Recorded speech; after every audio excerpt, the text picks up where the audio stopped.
Hey there, I'm Michelle, sharing how the trail provides in body, mind, and soul.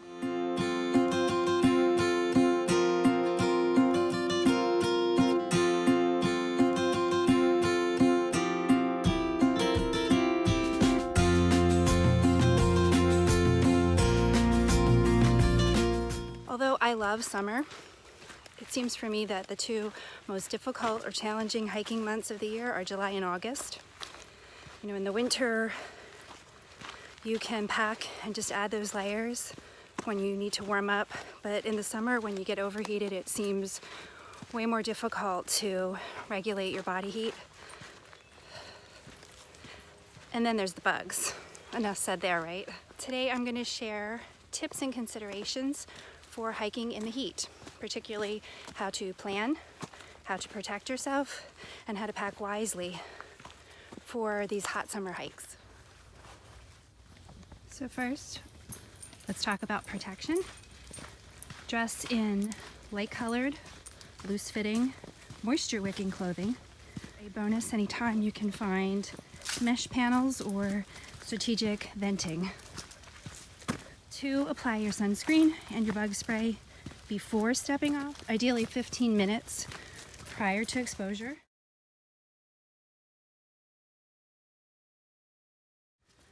My recipe for all-natural bug spray using essential oils.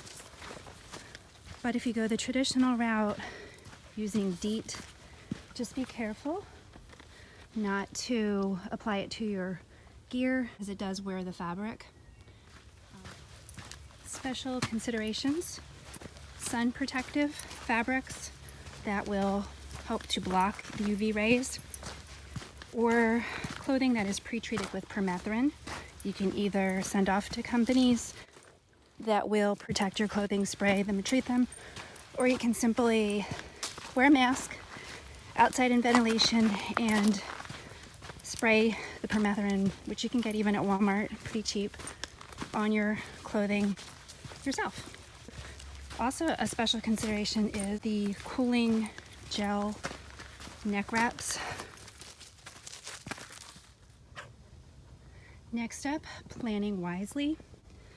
In July and August, at least if you're like me, you need to carefully play the beat the heat game. So first, timing really matters. Avoid the hottest parts of the day, which is, you're typically noon to 2 or 3 o'clock. So ideally morning and evening hikes are your best bets if possible. Right now, you can see I have Ella with me. She wasn't going to tolerate another week of sitting home looking out the window, but I did plan accordingly. We stepped off the trail, which I believe 9:30 is a record early hike for me. I'm not a morning person. If you plan accordingly, you will allow for those much needed frequent breaks. Location applies not just to real estate, but to hiking, especially in the summer. Look for the most shady covered forests so that you will have protection from the sun. Clean water sources readily available, which are great for soaking your feet or soaking your bandana, which is something I did last week. The natural water sources tend to stay really, really cool even when it's really, really warm.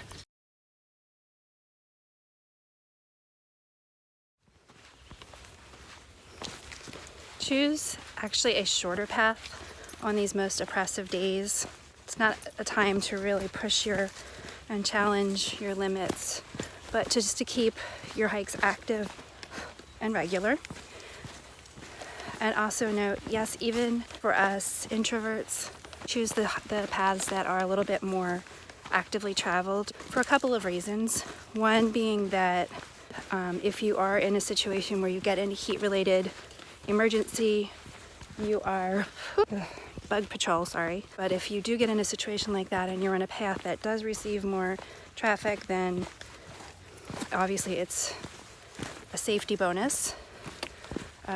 And then secondly, another lesson that I learned from last week's I'm gonna say excursion, but also, and honestly, I'm gonna say fiasco, is those more trafficked paths are also going to be maintained better, if only by people who have hiked it recently before you and have worn down some of the overgrowth. Come on, you can do it.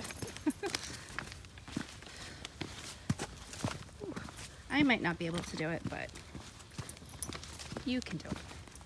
And the last important part of planning wisely to beat the heat is to know the signs and progression of heat-related health warnings, heat exhaustion, dehydration, and heat stroke. Generally, they move from headache, muscle cramping, dizziness, profuse or cold sweating, rapid heart rate, chills, extreme fatigue, confusion, and nausea. And I will provide a link to symptoms and treatments so you can explore a little bit more and make sure that you are in the know so that you can be safe when you are out on the trails. The last area is packing consideration, with hydration being the most important part. Pack a minimum of a half of a liter of water for every hour that you plan to be out hiking. And if you bring a dog, bring at least an extra water bottle and a collapsible bowl to supplement clean water sources.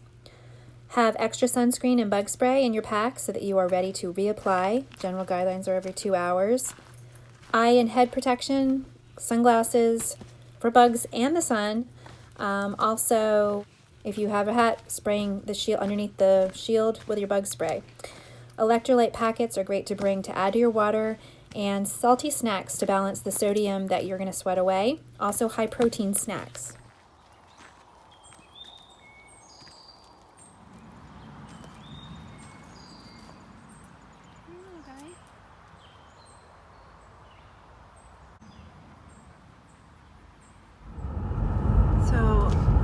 Ended up cutting my hike shorter than even I planned. Didn't get the photos, the videos, the footage that I was hoping to get. I just got back to my car. It's about 10 of 12 now, and I left about 9:30. Started out at about 9:30. Basically what happened is I got down to, I'd say close to the 3 miles from the car, in a pretty remote area. No cars in the parking lot when I arrived, and when I came back there was no cars in the parking lot. However, we were coming down one of the rocky inclines in this really remote area, and I just looked to the side and something caught my eye, or heard something, I'm not sure which, but there was a man standing with his back toward the trail where I was approaching. You know, he was standing there, and he didn't turn and say hi. He didn't smile. He didn't look at me. He had his back towards me the whole time. He was off to the right in an area that is not obviously cleared. So that was weird. He just sort of stood there with his back towards me, and obviously he heard us approaching. So it was very odd. It was almost like, my impression was he didn't want me to see him. You know, as a female hiker by herself out there, yeah, that was the impression, is that he didn't want to look at me. He didn't want me to see him. I don't know. It was very creepy. Mostly when you meet anybody, whether they're mountain biking, hiking, trail running, they will always greet you.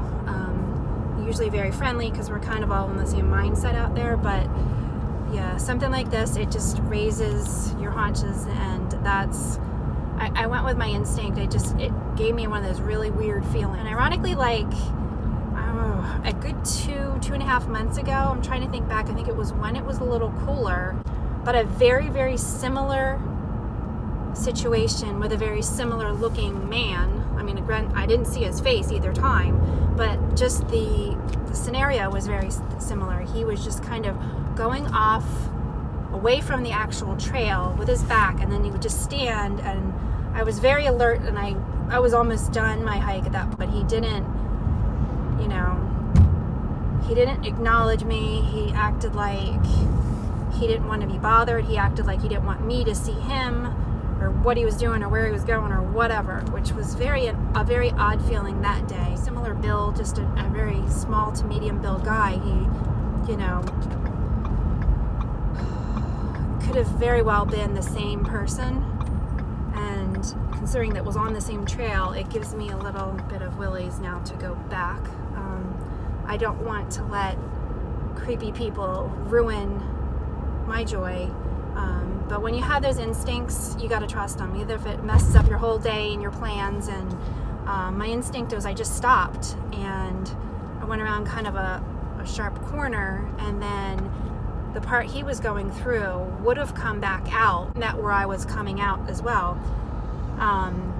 So I thought, I waited to see if he was still moving. I could hear him moving a little bit, very slowly, but he didn't come out, and I just stopped. I didn't want to go further. I didn't want to give him an opportunity to come out in front of me or behind me. So we just kind of waited. Actually, it was a good time. Ella really needed water at that point. I just stopped, took off my pack, listened and watched to see where he was gonna go, what he was gonna do. I took out my little pocket knife as well. I had my phone at the ready, and a trekking pole in the other hand. So, you know, if he did try to sneak up on me or approach me or whatever, I was as prepared as I could get. Made the decision after he didn't come back out that I was going to just turn around and go back the way I'd come. I did have Ella. She's not really an intimidating dog, but you know, you never know. I just kept stopping every quarter mile of that and listening for footsteps and surrounding areas, looking behind me on the trail, and just kept very super aware of the whole area around me. Luckily, nothing happened. I didn't see or hear of him anymore. I don't know what happened to him. I don't really care what happened to him. I'm just glad that nothing else happened to me. But yeah, it was just one of those moments where you really, really need to trust your instincts, and everything was saying this is not right. So I made the call to just bail, and I'm glad I did.